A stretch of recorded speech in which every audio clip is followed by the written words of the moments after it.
Hello all, welcome to success journey. इसमें हम लोग डिस्कस करेंगे यूपीपीएससी लेक्चरर सिविल इंजीनियरिंग का क्वेश्चन पेपर का सॉल्यूशन। ये पेपर 1 है।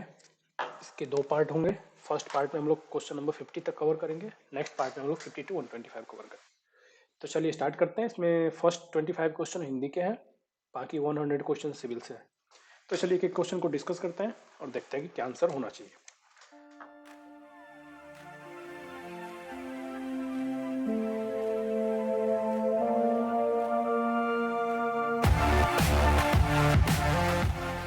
फर्स्ट क्वेश्चन इज, विलोम शब्द की दृष्टि से इनमें से एक युग्म अशुद्ध है।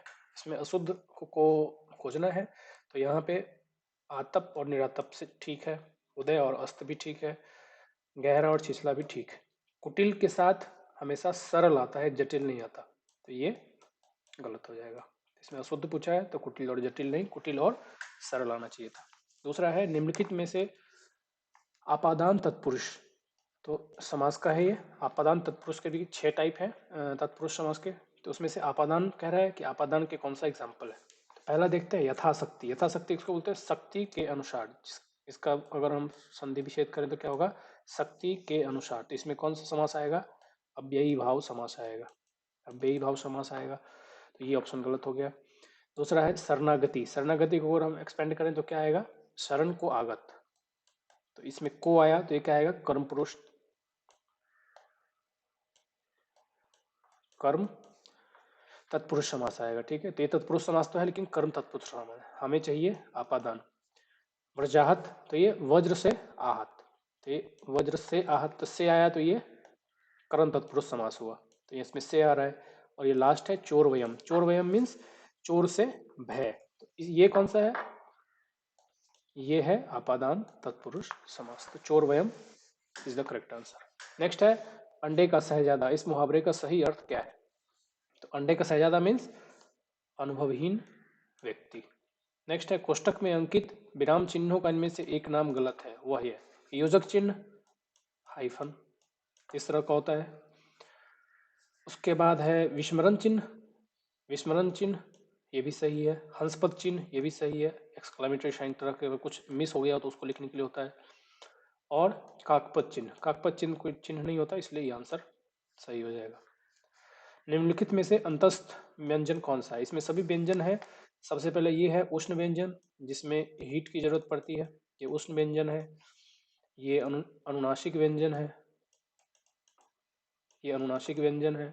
और ये लास्ट वाला य र ल व, ये किस में आता है, अंतस्थ व्यंजन में आता है, अंतस्थ व्यंजन। ठीक है, तो D answer is the correct answer. Vishnu शब्द में इनमें से कौन सा प्रत्यय लगाकर वैष्णव शब्द बनता है। तो वैष्णव शब्द बनाने के लिए विष्णु में कौन सा प्रत्यय लगाया जाता है, तो ये लगाया जाता है अब। विष्णु जोड़ अब। नेक्स्ट क्वेश्चन पे चलते हैं, 7th क्वेश्चन पे। अनवधान शब्द का विलोम क्या है। अनवधान शब्द का विलोम क्या है, इसका है सावधानी। अनवधान मीन्स क्या होता है, केयरलेस। केयरलेस, सावधानी मीन्स अटेंशन। इनमें से तत्सम तद्भव का एक युग्म अशुद्ध है। इसमें इनकरेक्ट ढूंढना है कौन सा अशुद्ध है। ओष का अवश्याय, ये सही है। कार्ड का क्वाथ, ये भी सही है। तद्भव क्या है, जो डायरेक्टली है। तत्सम क्या है, जो डायरेक्ट है। और तद्भव क्या है, जो उसको डिराइव किया गया है। तो ओष अवश्याय ठीक है, काढ़ा क्वाथ ठीक है, उबटन उड़तड़दन ठीक है। रहट में अरहट की जगह अरघट आएगा, ये ह की जगह अरघट आता है। ठीक है, अरघट, तो ये ह की जगह घ आएगा, इसलिए ये आंसर सही हो जाएगा। इनमें से किस वाक्य में अच्छा शब्द विशेषण के रूप में प्रयुक्त किया हुआ है। तो जब भी विशेषण को यूज करते हैं उसके बाद कॉमा नहीं आता, तो ये भी गलत, ये भी गलत और ये भी गलत। आंसर आ जाएगा यह काम बहुत अच्छा है। तत्सम शब्दों की दृष्टि से एक युग्म अशुद्ध है, कह रहे कौन सा, तत्सम को कंसिडर करते हुए कौन सा टर्म या कौन सा पेयर इसमें से इनकरेक्ट है। देखते हैं, अंगरक्षक अक्षोट, ये दोनों सही हैं, दोनों तत्सम ही है। ग्रंथि और गरगर, ये दोनों तत्सम है। एकादश और गोपाल, ये दोनों तत्सम है। इसमें आद्रक तो है तत्सम, बट अमीय तत्सम नहीं है। इसका तत्सम रूप जो होता है वो होता है अमृत, ये तद्भव रूप है। तत्सम रूप होता है अमृत, अमृत का तद्भव रूप होता है आमीय, इसलिए option B is the correct answer. Next is अनेकार्थ शब्द आराम का इनमें से एक अर्थ है। तो आराम के बहुत सारे अर्थ होते हैं, आराम के अर्थ उनमें से देखते हैं एक अर्थ कौन सा है। तो एक है इसमें से बगीचा, सरोवर नहीं है, समीर नहीं है, लहर नहीं है, बगीचा इज द करेक्ट आंसर। इनमें से आकाश का पर्यायवाची शब्द है, पर्यायवाची शब्द में सिमिलर शब्द कौन सा है। तो आकाश को क्या कहते हैं, दूसरा भय भी कहते हैं, अंबर, अंतरिक्ष, आसमान, व्योम, गगन, पुष्कर, ये सब कहा जाता है आकाश को। तो पुष्कर इसमें आ रहा है, तो Pushkar is the right answer. Next है युद्ध की इच्छा रखने वाला, वो क्या कहते हैं, युयुत्सु कहते हैं। मुमुक्षु किसको कहते हैं, मुमुक्षु उसको कहते हैं जो मुक्ति की इच्छा या फिर मोक्ष मोक्ष की इच्छा रखने वाला होता है, उसको बोलते हैं मुमुक्षु। विजुगीसु को उसको बोलते हैं जो विजय पाने की इच्छा रखता है, जो विजय पाने की इच्छा रखता है। युयुत्सु समझ गए, जो युद्ध की इच्छा रखता हो। दान की बछिया के दांत नहीं देखे जाते, इसका सिंपल मीनिंग है मुफ्त के माल में दोष नहीं देखे जाते। निम्नलिखित में से शुद्ध वर्तनी का शब्द है, शुद्ध वर्तनी इसमें चेक करना है कौन सा सही है। तो देखिए अगर हम स्पेलिंग चेक करें, इसमें संग्रहित एक गलत है, जिसमें ही ऐसे आना चाहिए था, हित ऐसे लिखा था, तो ये हर्ष ई आना चाहिए था इसमें, जिसकी जगह यहाँ पे दीर्घी है। बाकी ये सब करेक्ट है, तो आंसर हो जाएगा इसका ए।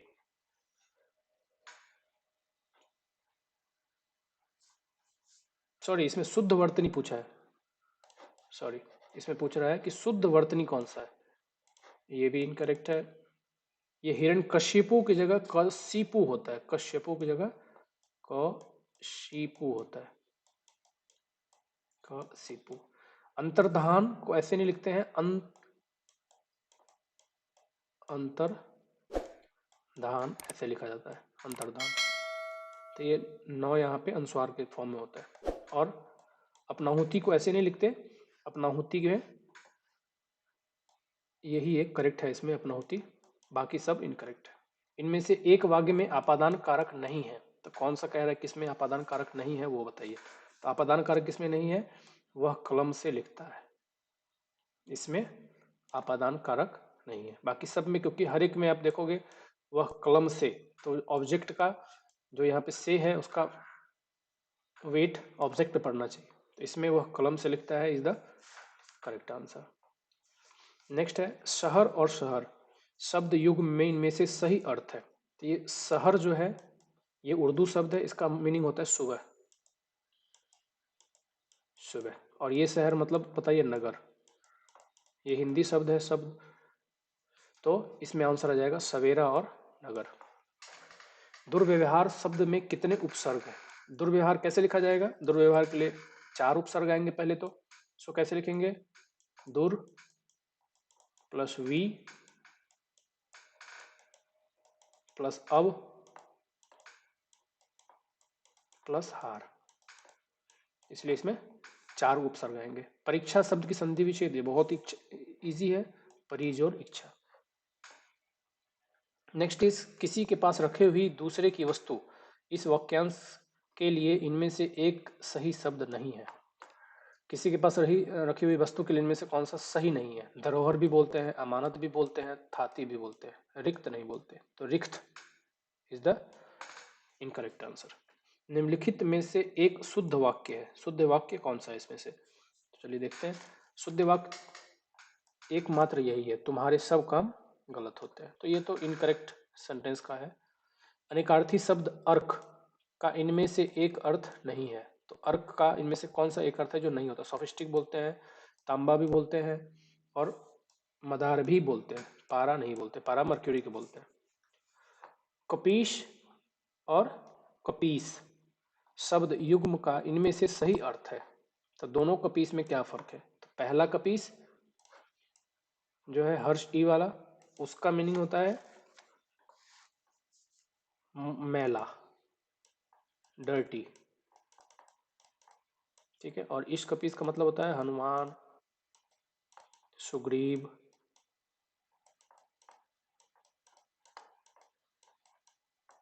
वानर, सब।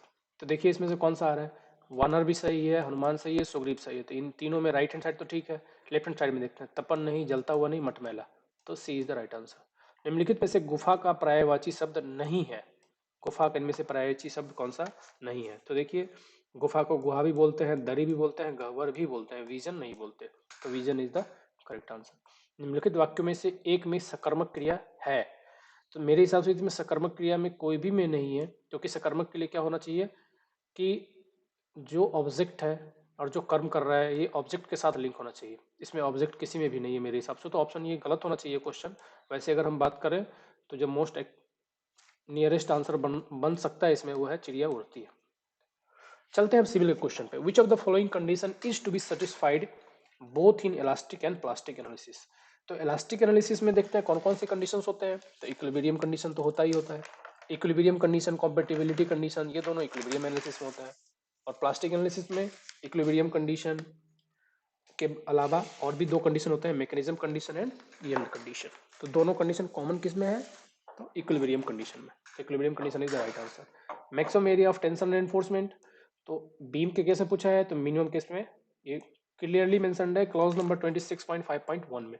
एज 456 के 26.5.1.1 में मेंशन्ड है कि maximum area of tension steel should be 4% of the gross section area, where as minimum कितना होना चाहिए? S over B D is equal to 0.85 upon F Y.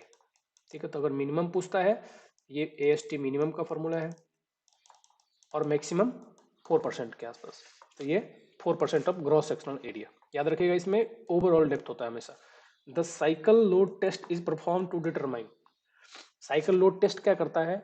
Separate करता है दोनों को अलग अलग। दैट मीन्स कि अगर हम कोई पाइलोड टेस्ट से फाइंड करते हैं तो उसमें टिप रेजिस्टेंट और स्किन रेजिस्टेंस दोनों साथ में मिलता है। उन दोनों को सेपरेट करने के लिए कि टिप रेजिस्टेंस से कितना स्ट्रेंथ मिल रहा है और स्किन से कितना मिल रहा है, उन दोनों को सेपरेट करने के लिए दोनों स्ट्रेंथ को साइकिल लोड टेस्ट किया जाता है। तो skin resistant and tip resistance separately, ये इसका सही आंसर है। In a saturated soil deposit having a density of 20 kilonewton per metre cube the effective normal stress, effective stress पूछा है, डेप्थ दिया हुआ है 5 metre.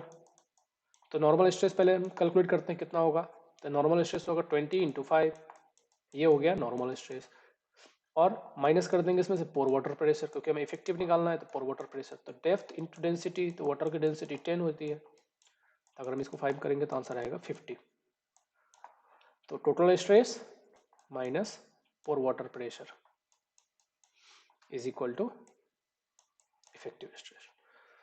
Next is the fixed support in an existing beam will change to in the related conjugate beam। तो conjugate beam method में fix support free में change हो जाता है, फ्री सपोर्ट फिक्स में चेंज हो जाता है, हिंज सपोर्ट हिंज में ही रहता है।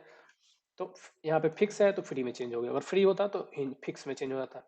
नेक्स्ट है a particle moves in a straight line, उसकी पोजीशन की इक्वेशन दी हुई है, कह रहा है कि मैक्सिमम वेलोसिटी कितना अटेन करेगा। तो चलिए देखते हैं, ये भी इजी है। तो सबसे पहले हमें क्या निकालना है? वेलोसिटी। तो D x by D T, सबसे पहले हमें वेलोसिटी निकालना है, तो D x by D T निकालते हैं। तो क्या हो जाएगा? 12t, इसका डिफ्रेंशिएशन करेंगे तो 12t माइनस 3t स्क्वायर। तो ये हो गया किसका फॉर्मूला? वेलोसिटी का। एक्सेलरेशन निकालते हैं, एक्सेलरेशन का फॉर्मूला क्या होगा? dv by D T, dv by D T. इसका एक और बार डिफ्रेंशिएशन करेंगे तो क्या होगा? 12 माइनस 6t। एक और बार डिफ्रेंशिएशन किया हमने तो 12 माइनस 6t हो गया। अब कह रहा है कि मैक्सिमम वेलोसिटी कब होगी? जब एक्सेलरेशन की वैल्यू जीरो हो जाए, क्योंकि अगर एक्सेलरेट हो ही रही है तो मैक्सिमम नहीं है वो।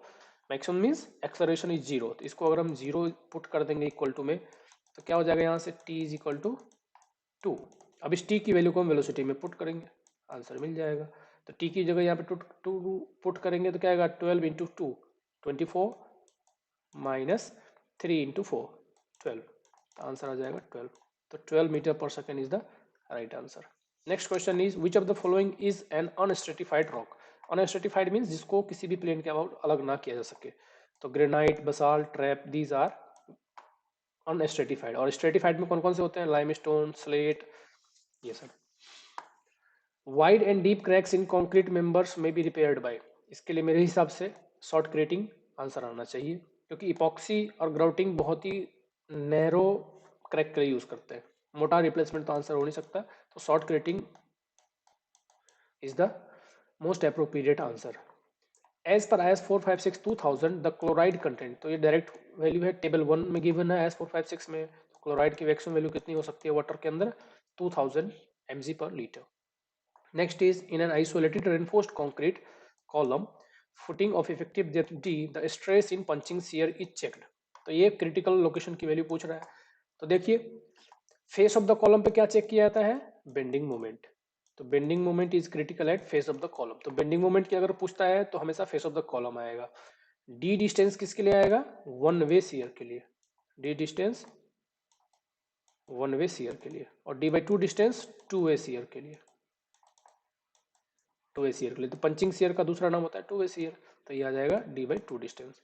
दूसरा है next question, the constant of proportionality between seepage velocity and hydraulic gradient. तो देखिए seepage velocity and hydraulic gradient, तो इसके लिए क्या फॉर्मूला है? Simple.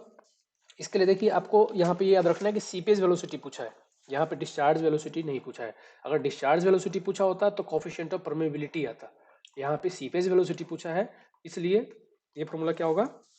V is equal to KP into I. और KP क्या होता है? Coefficient of percolation. और ये किसके बराबर होता है? Coefficient of permeability divide by porosity. ठीक है, तो coefficient of percolation is the right answer. D'Alembert principle is used for, ये क्वेश्चन रिपीटेड है, ये पहले भी आया था। तो reducing the problem of kinetics to equivalent static problem. Kinetic problem को स्टैटिक में कन्वर्ट करके फिर उसको सॉल्व करने के लिए डी लंबर्ट प्रिंसिपल यूज किया जाता है। नेक्स्ट क्वेश्चन पे चलते हैं। Weep holes are provided in retaining and breast wall to drain off the water from the fillings. पीछे के साइड जो भी फीलिंग है उसमें जो वाटर है उसको ड्रेन ऑफ करने के लिए वीप होल्स प्रोवाइड किए जाते हैं ब्रेस्ट वॉल में, और या फिर रिटेनिंग वॉल में भी even. The number of funicular polygon which can be drawn to pass two specified point, तो ये टू स्पेसिफाइड पॉइंट से इनफाइनाइट नंबर ऑफ पास हो सकते हैं किसी भी प्लेन पे, तो infinity is the right answer. The column of unsupported length L has both end fully restrained, दोनों एंड कह रहा है फिक्स है अगर, तो इफेक्टिव लेंथ की वैल्यू कितनी होगी? तो ये डायरेक्टली क्वेश्चन है एस कोड का 0.65 इंटू एल। सीसी का फॉर्मूला पूछा है यहाँ पे, तो D30 square divide by D60 by D10। अगर CU की वैल्यू पूछा होता तो D60 by D10। The coefficient of consolidation किससे निकालते हैं? Square root time fitting method से। Next question is Newmark's influence chart stress distribution. कह रहा है कि 8 कंसेंट्रिक सर्कल है और 10 रेडियल लाइंस हैं। इन्फ्लुएंसिंग फैक्टर का फॉर्मूला क्या होता है? 1/m into N. Final formula क्या होता है अगर आपको स्ट्रेस निकालना है? तो स्ट्रेस निकालने का फॉर्मूला क्या होता है? स्ट्रेस निकालने का 1/m इंटू एन, जिसे हम इन्फ्लुएंस फैक्टर कहते हैं, into Q loading intensity into N. तो इसमें ये होता है influence factor 1/m into N, तो 1/8 इंटू 10, तो ये हो जाएगा 0.0125। In a plate load test the ultimate load is estimated from the load settlement curve.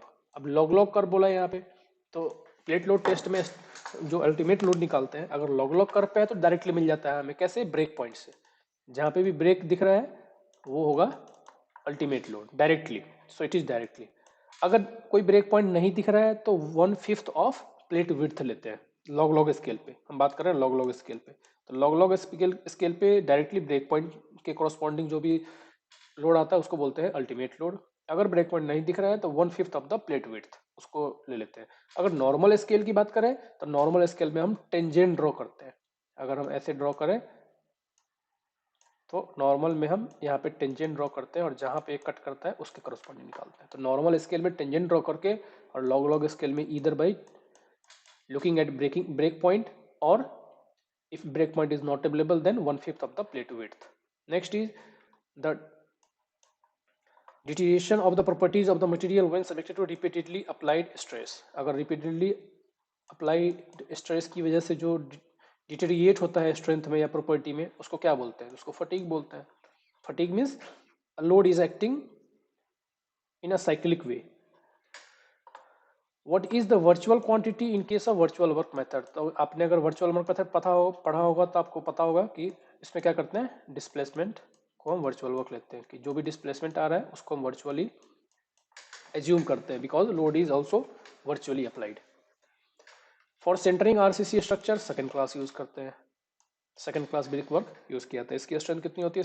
7 mega pascal, 22% इसकी वाटर एब्जॉर्प्शन। नेक्स्ट है the maximum value of slenderness ratio of compression member carrying load resulting from dead load and super impose load is. तो अगर dead load और super impose load की वजह से पूछा है तो 180।